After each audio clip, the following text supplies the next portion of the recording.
Former President Trump tonight winning in New Hampshire, once again demonstrating his hold on the Republican Party. Good evening. Thank you so much for choosing to join us tonight. I'm Scott Gross.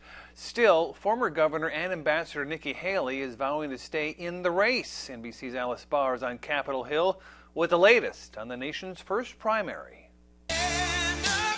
In New Hampshire tonight, former President Trump sealing another victory in his march toward the Republican presidential nomination. Well, I want to thank everybody. This is a fantastic state.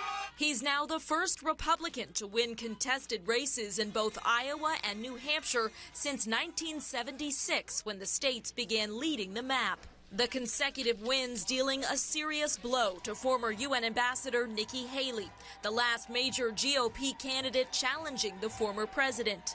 She did very poorly, actually. She had to win. Haley had been hoping New Hampshire's many independent voters would help her pull out an upset. She insists she'll keep fighting. New Hampshire is first in the nation. It is not the last in the nation. This race is far from over. But Mr. Trump, flanked by past Republican rivals who dropped out and backed him, is already looking to the general election. We're way up on everybody. We're way up on Biden.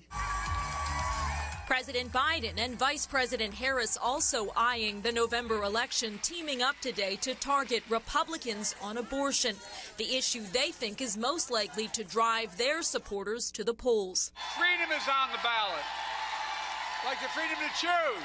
President Biden winning the Democratic primary in New Hampshire despite not being on the ballot because Democrats made South Carolina their first sanctioned primary state.